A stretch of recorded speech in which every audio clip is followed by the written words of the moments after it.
Assalamualaikum warahmatullahi wabarakatuh. Saya Sekar Mutia, NIM 40123111120 dari kelas Sosiologi Hukum 4. Saya Prodi Hukum Fakultas Hukum Universitas Bangka Belitung.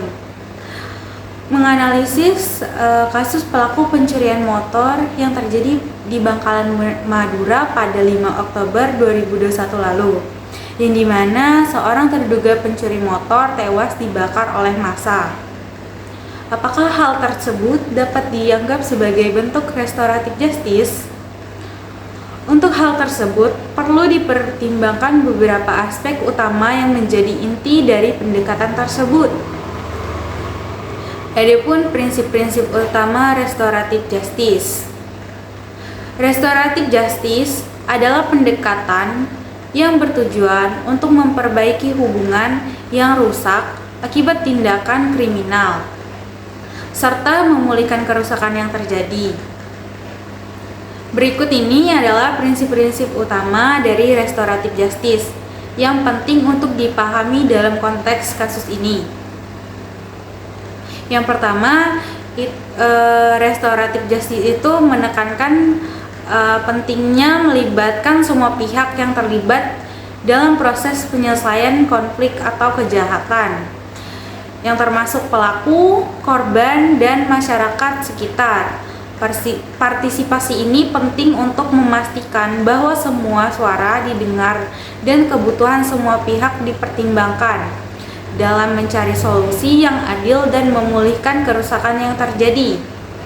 Dengan adanya partisipasi aktif ini, tercipta ruang untuk membangun empati, pemahaman, dan komitmen untuk menyelesaikan masalah secara bersama-sama.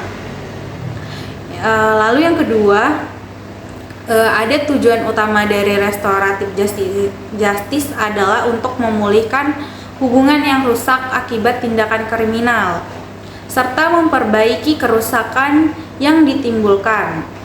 Pendekatan ini menempatkan pentingnya pada proses transformasi bagi pelaku, bukan hanya hukuman, sehingga mereka dapat memahami dampak dari tindakan yang mereka lakukan dan mencegah kejadian serupa terjadi di masa depan.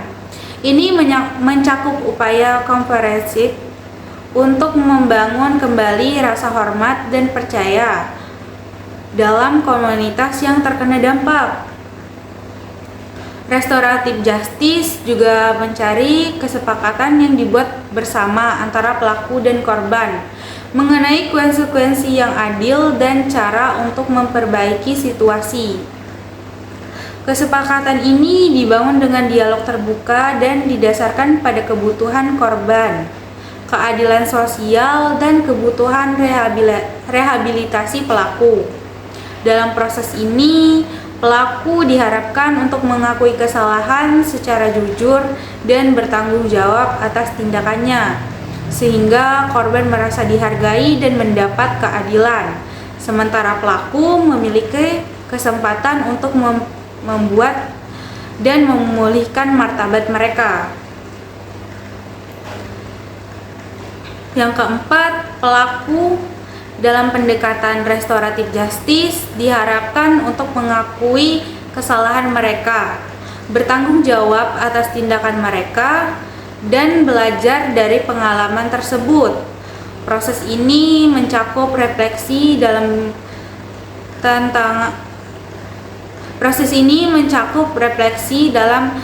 tentang dampak dari tindakan pelaku serta cara untuk kontribusi positif kepada masyarakat setelahnya.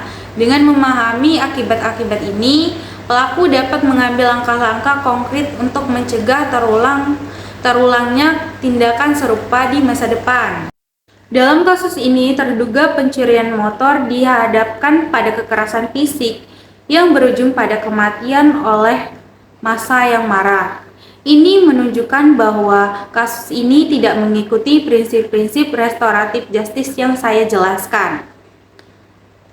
Tindakan membakar terduga pencurian oleh massa merupakan bentuk penegakan hukum sendiri atau main hakim sendiri.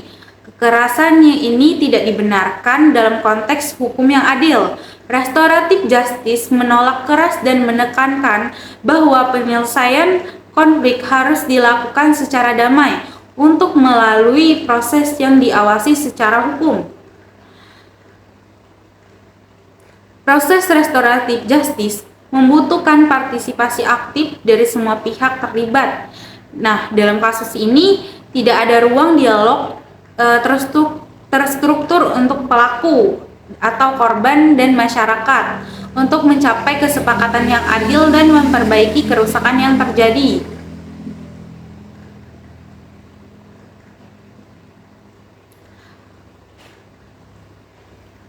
Restoratif justice menawarkan kesempatan bagi pelaku untuk belajar dari kesalahan mereka dan memperbaiki perilaku mereka. Tindakan yang dilakukan oleh massa ini tidak memberikan kesempatan ini, justru menciptakan ketakutan dan kekerasan tambahan. Implikasi sosial dan hukum. Kasus ini mencerminkan tantangan dalam penegakan hukum yang adil dan perlindungan terhadap hak asasi manusia. Kekerasan dan keadilan sendiri tidak hanya melanggar hukum, tetapi juga merusak integritas sistem peradilan pidana. Ini juga mencerminkan tingginya tingkat ketakutan dan ketidakpercayaan masyarakat terhadap keamanan dan keadilan, dan perlu diatasi dengan reformasi hukum yang mendalam dan pendekatan pendidikan yang mendorong dialog dan pengertian antar semua pihak yang terlibat.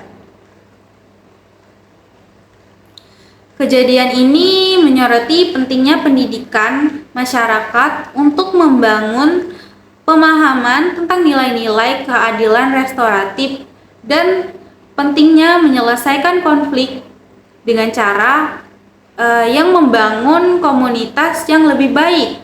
Tindakan main hakim sendiri ini menciptakan ketakutan dan ketidakpercayaan yang lebih dalam terhadap sistem hukum, yang pada akhirnya melemahkan upaya untuk mencapai keadilan yang sejati. Kesimpulan kasus ini jelas bukan contoh dari restoratif justice. Sebaliknya, ini adalah contoh penegakan hukum yang berlebihan dan tindakan kekerasan yang tidak memenuhi prinsip-prinsip hukum yang adil dan berkeadilan. Restoratif justice tetap menjadi pendekatan yang bermanfaat dalam menangani konflik dan kejahatan dengan menekankan dialog terbuka, pertanggungjawaban yang terstruktur, dan perbaikan hubungan sosial.